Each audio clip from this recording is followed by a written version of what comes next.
very good day to you, Miss Del. My name is Judre Moligan. So today my group will be presenting our answers for supply chain. Before I start, let me introduce to you my group members. So here are my group members. Me, myself, Fatin Shahira, Safri, Akila, and last but not least, Muna Munira. So what is supply chain? Supply chain is an entire system of producing and delivering a product or services, which means from the very beginning of getting the raw materials to process and then to the final delivery of the product or services to the end users. Next, supply chain management. So what is supply chain management? It is a management of key business processes that extend across that supply chain, which means from original suppliers to the customer who purchases that product. Next, so why should a company understand its supply chain? This is because by preparing a supply chain, it is one of the critical steps in performing an external analysis in strategic planning process. Well, it also helps a company define its own market and decide where it wants to be in the future. Each stage of supply chain is essentially a different industry, for example, raw material extraction and manufacturing. By understanding supply chain, it enables a company to understand others that are involved in each of the stages. Thank you, that's all from me. The next presenter will be Akila. Hi Ms. Del, my name is Akila binti Muhammad Anta. So I will explain on the example of supply chain. There are two different examples of supply chain, which are generic supply chain and supply chain for an e-commerce company. So here are the illustration for generic supply chain. The generic supply chain begins with the sourcing and extraction of raw materials. The raw materials are then taken by a logistic to a supplier which acts as the wholesaler. Through logistic, the materials are taken to a manufacturer or probably various manufacturers who refine and process them into a finished product. Afterwards, it goes to a distributor that wholesales the finished product, which is next delivered to a retailer. The retailer sells the product in a store to consumers. Once the consumers buy it, it completes the cycle, but it's their demand that then goes back and drives the production of more raw materials, and the cycle continues. Next, I will explain on the process of supply chain for an e-commerce company. In this illustration, we took for an example the e-commerce company that operates a website which sells various products on it. When a customer places an order for a product, the product order is being processed by technology such as checkout cart, an order system, or a third-party product like Shopify, Shopee, Lazada, and more. The payment processor then come in and deal with payment transactions for the order, which actually opens up a new supply chain. So in the payment processors, they use their own system, but in most cases, third parties such as PayPal and online banking are employed, and they involve banks and other providers. When a product order is placed, the warehouse receives the order and ensure the product is ready for delivery. The warehousing company can be either in-house or a third-party logistic provider. The order then goes from the warehouse to the shipping company. Once again, the shipping company may be in-house or a third-party shipping company. After shipping, the package arrives at the customer's door and the customer receives it. Finally, the customer's demand eventually goes back to their website and drives further business. That's all from me. Thank you. Next, I will pass to Muna Munira. Hi Ms. Del, I'm Muna Munira. We move on to element in managing supplier. There are 5 elements. The first one is relationship with supplier. The firm or company should ensure have a good relationship with supplier. so that it can help them to minimize costs which is related to supplier and inventory. The second one is selecting supplier. The company should select the best and right supplier who can meet variety of criteria such as the price, quality, delivery, supplier's performance history, communication system, and geographical location. Third one is analyzing supplier costs. The firm need to analyze supplier costs that involve among them, such as cost of purchasing materials, cost of holding inventory, cost of poor quality, and cost of delivery failure. The fourth one, calculating the total cost of ownership. This can be implemented by using activity-based costing to estimate total cost of dealing with and managing supplier. It also involves the identification of cost drivers and provide opportunities for cost management.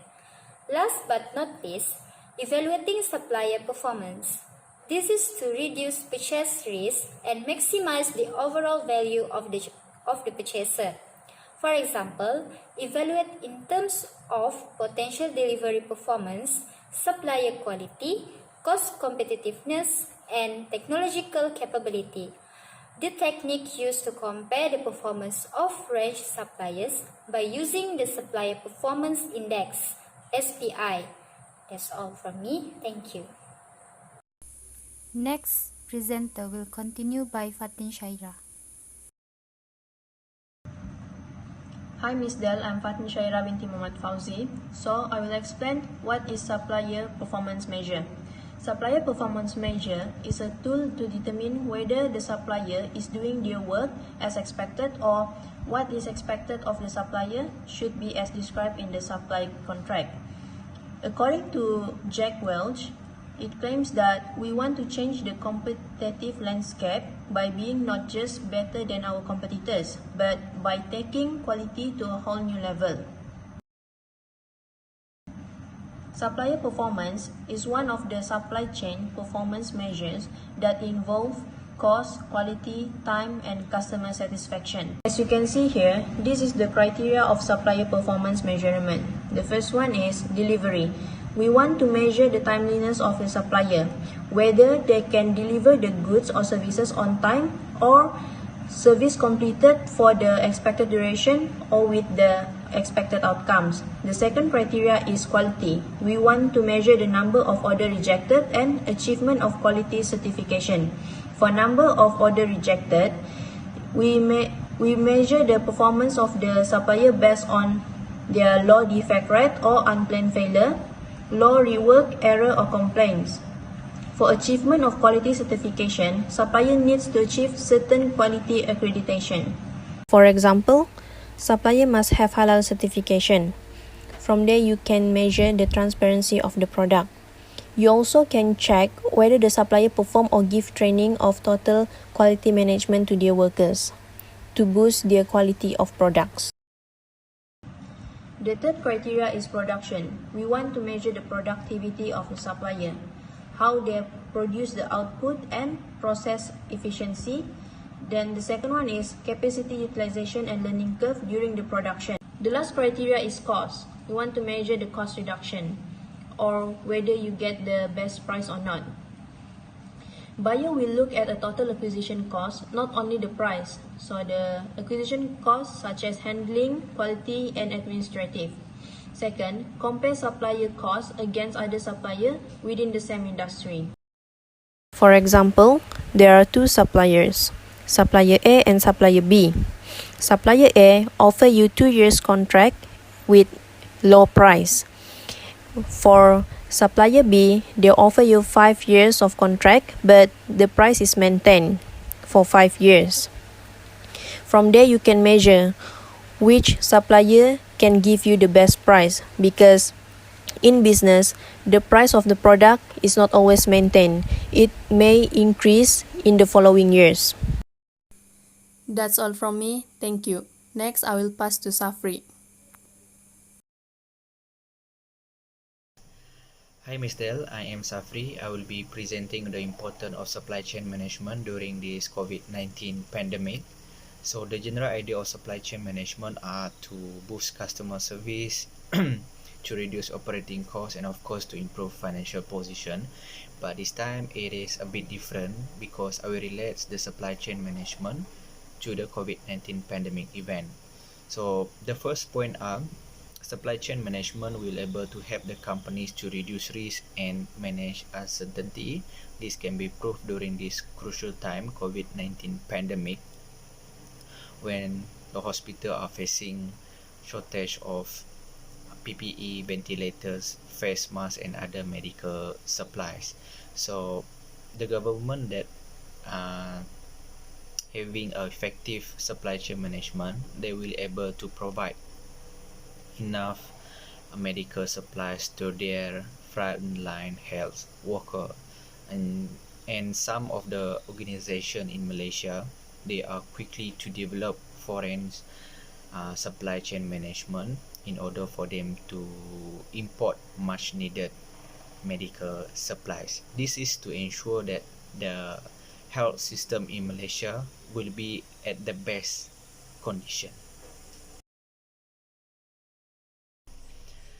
So the another important of supply chain management during this COVID-19, the companies will be able to cope with the demand and supply shock.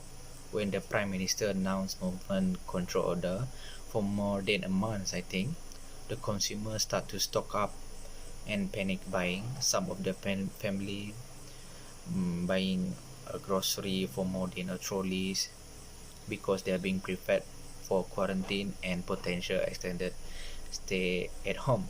For the companies that having an effective supply chain management, they will closely monitor the short-term and long-term demand and also inventory in order to accommodate production loss in the wake of factory closure and economic slowdown. Some of the companies scramble to sort out what kind of production is feasible and what demand could be met.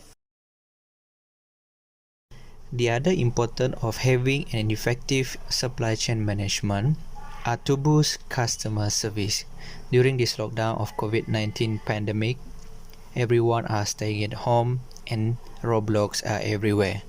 Most customers are highly rely on delivery services provided by the franchise and restaurant. Hence, franchises and restaurants must ensure that the rider are enough to deliver product and services to the customer. To ensure that customer service are boosted, there are three. The right product are delivered. Second, the correct quantity must be delivered in a timely manner. Third, services. If any kind of problem occur in the product, customer expect it to be fixed quickly. A right supply chain ensure that customer get the service that they want. Last but not least, the importance of having an effective supply chain management are ability to adjust to a changing marketplace. Consider once again the grocery industry. Over the past decade, the grocer better to see who would prevail as the market leader. For example, grocer implemented a range of methods including store pickup, delivery services, and etc. With the rise of COVID-19 pandemic, grocers no longer have the benefit of time to test different delivery models. The pandemic has dramatically accelerated consumer adoption of online grocery. Grocers have no choice but to adapt their business model to solve the online delivery problem, as many customers are rapidly switching to online grocery delivery. So now I already explained to you four important of having an effective supply chain management. First, to reduce risk and manage uncertainty. Second, the companies are able to cope with the demand and shock supply. Third, to boost customer service. And last but not least, ability to adjust to a changing marketplace. That's all from us. Thank you.